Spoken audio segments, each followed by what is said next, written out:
بسم الله الرحمن الرحيم الحمد لله رب العالمين وصلى الله على سيدنا محمد وعلى آله وصحبه والتابعين وبعد أيها الملأ الكريم السلام عليكم ورحمة الله وبركاته.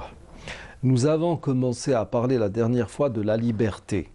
La liberté, ce principe tant aimé, tant souhaité par l'humanité. Ce principe qui malheureusement fait défaut de nos jours un peu partout dans le monde. Nous avons commencé à parler de la liberté en tant que vocation majeure même de la révélation coranique. Nous avons ensuite expliqué que ce que nous avons comme texte ou ce que nous avons comme droit canon ne s'oppose aucunement à la liberté, et nous avons évoqué même l'esclavage, une tendance que l'islam a pu éradiquer en souplesse. Là, ensuite, nous avons parlé de la liberté dans la religion même. Est-ce que ce principe s'oppose au fait d'être religieux ou d'être conforme à une religion ou pas? Et nous avons parlé de la prédestination, ce que nous appelons le qada ou al-qadar, qui est l'un des piliers ou l'un des fondements de la foi. Et nous avons commencé justement à expliquer ce qu'était le maktoub. Nous avons démontré que finalement nous étions tous libres de nos actes et que tout ce que nous faisons, nous en sommes pleinement responsables. Reste juste à expliquer d'autres points, parce que là, vous avez des gens qui vous disent, par exemple, si Dieu l'avait voulu, il m'aurait guidé vers le droit chemin. لو كان ربي حب يهديني كنت نروح نتهدى إلى غير ذلك من الأمور. Tout cela doit être bien compris finalement. Le prophète sallallahu alayhi wa sallam, selon ce que rapporte Ali ibn Abi Talib dans un hadith, dans le précis ou l'authentique de Muslim, a dit: nous étions dans un enterrement au cimetière de Médine, le cimetière de Baqi' al-Gharqad.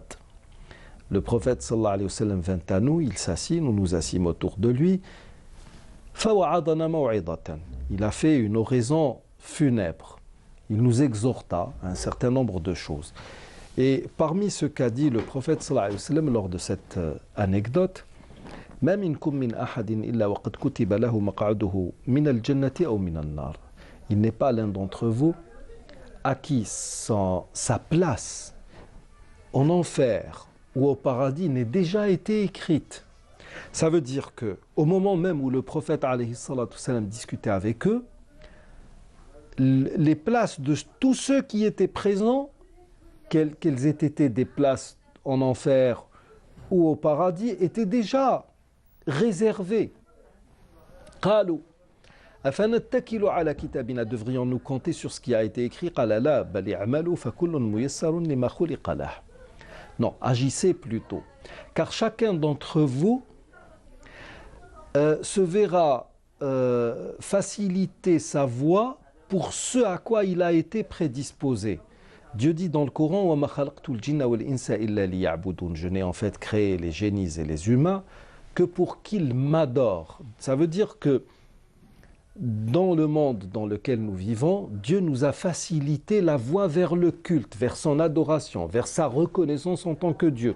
Et là, le problème de nos jours, c'est que même la science la plus exacte, les neurosciences, ont tendance à démontrer cela. Nous sommes programmés pour croire en Dieu.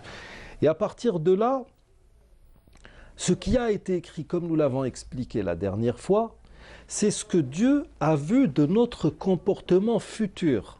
Parce qu'il a la possibilité de voir cela. Un tel s'est levé tel jour, ce jour fera partie du futur, il s'est levé à telle heure, il a fait ci, il a fait ça, il a eu à faire tel choix, et voilà ce qu'il a choisi. Ensuite, il a eu à prendre telle décision ou telle autre décision. Il a encore une fois fait son choix. Ce choix peut être bon ou mauvais, c'est l'homme qui l'a fait, avec son libre arbitre le plus total. Ça veut dire que nous avons pleinement euh,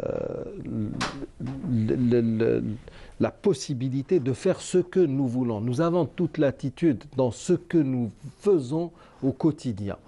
Et puis, avant même d'aller dans des débats philosophiques ou d'expliquer tout cela, quand vous vous réveillez le matin, vous sentez-vous libre ou vous sentez-vous comme une personne qui est carrément entravée ou qui est dans un carcan?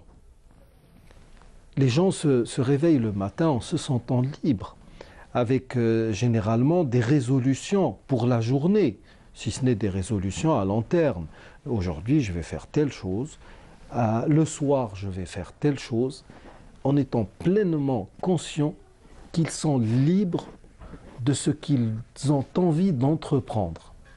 Ça, c'est un sentiment, honnêtement, même ceux qui s'opposent à la religion, ceux qui passent leur temps soi-disant à défendre les libertés, personne d'entre eux ne se sent entravé ou ne se sent oppressé quand ils se lèvent le matin ou avant même de sortir de son lit, au prétexte que voilà, ce Dieu dont vous nous parlez nous a créés et nous a confinés dans un système duquel nous ne pouvons sortir.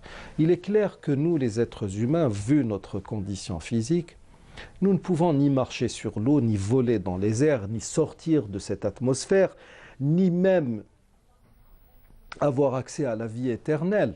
Ça va limiter notre liberté. Mais quel regard portons-nous sur la liberté ? Elle est là la véritable question. Est-ce que le fait de ne pas pouvoir vivre éternellement est une atteinte à ma liberté? Non.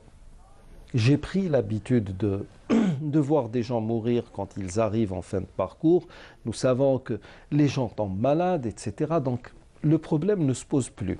Cela dit, maintenant, cette liberté dont nous parle beaucoup, et cette liberté qui nous est si chère dans notre vie d'ici-bas, comment en user? Il y a un très très beau hadith du prophète sallallahu alayhi wa sallam qui suscite l'introspection. C'est-à-dire que ce hadith, quand vous le lisez, il vous renvoie au plus profond de votre être. Le prophète alayhi salatu wa sallam dit Matalul qa'imi fi hududillah, dans certaines versions ala hududillah, c'est-à-dire l'image de celui qui respecte les limites de Dieu, ou bien qui se tient à la lisière même des limites de Dieu. Il peut les enfreindre comme il peut ne pas le faire. Et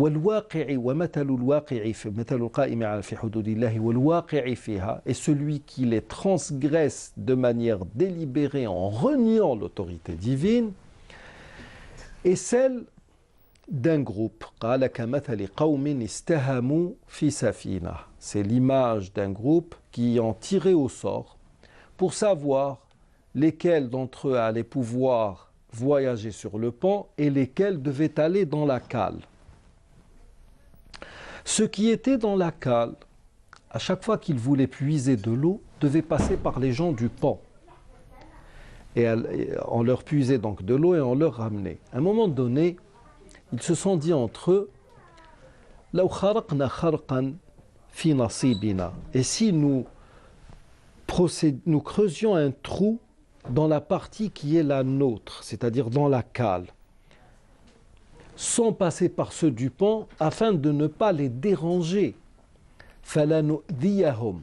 Voici comment le hadith est rapporté en langue arabe. Ça veut dire qu'ils avaient une bonne intention. Et si nous faisions cela? Et là, le prophète dit,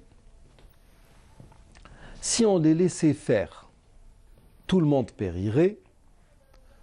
لو تركوهم فيما أرادوا لهلكوا جميعا ولو أخذوا بأيديهم لنجوا ونجوا جميعا. Et s'ils les empêchaient d'agir ainsi, ils atteindraient tous assurément le salut. Alors voilà, la liberté, c'est à peu près ça. Ce hadith, quand vous le lisez, la première, il y a une citation comme ça qui revient de manière automatique et qui est celle qui dit la liberté de l'un s'arrête où commence celle de l'autre. Ça, c'est un très beau concept, c'est un très beau principe. ces gens-là, ils auraient perforé la cale, le bateau aurait coulé sans le moindre problème. C'est-à-dire, il n'y a pas lieu de... On n'est pas là en train d'essayer de réinventer la roue. C'est-à-dire, ce sont des concepts très très basiques. Les conséquences sont connues d'avance. Et le prophète dit, c'est-à-dire que quand nous vivons en société, il est vrai que certains, par moment, ça peut être la majorité comme ça peut être la minorité, les gens ont par moment envie ou besoin de faire certaines choses. Si on les laissait faire, c'est la catastrophe. Si on les en empêchait, quel que serait le moyen utilisé, ça peut être par la persuasion, comme ça peut être par la force, eh bien tout le monde atteindrait le salut, ou tout le monde serait sauf. C'est ce à quoi exhorte ce hadith général, de manière générale. C'est-à-dire que, oui, il y a le principe de le respect de la liberté est toujours là, à condition que cette liberté n'entrave pas celle des autres, à condition que cette liberté ne porte pas préjudice aux autres. Et c'est dans ce cadre que nous devrions étudier la liberté. Parce que, avec tout ce qui s'est fait généralement après la Révolution française en Europe, il y a toute une littérature de libertaires et de libertins qui a pris le dessus. Maintenant, qu'est-ce qu'on veut? On veut la liberté ou le libertinage. Et c'est pour cela qu'il faut longuement réfléchir sur cette notion de liberté. Oui, pour la liberté. Oui, aussi pour la liberté de culte qui est consacrée dans le Coran. Oui, pour la liberté d'entreprise. Le prophète sallallahu alayhi wa sallam encourageait les gens à faire tout ce qu'ils pouvaient faire, mais à condition que cette liberté ne porte pas préjudice à autrui, tout simplement. Nous arrivons au terme de l'émission d'aujourd'hui. Je vous remercie de l'avoir suivi et d'ici la prochaine émission, je vous dis astawdi'ukumullah alladhi la tadi'u wada'i'uhu. Assalamu alaykum wa rahmatullahi wa barakatuh.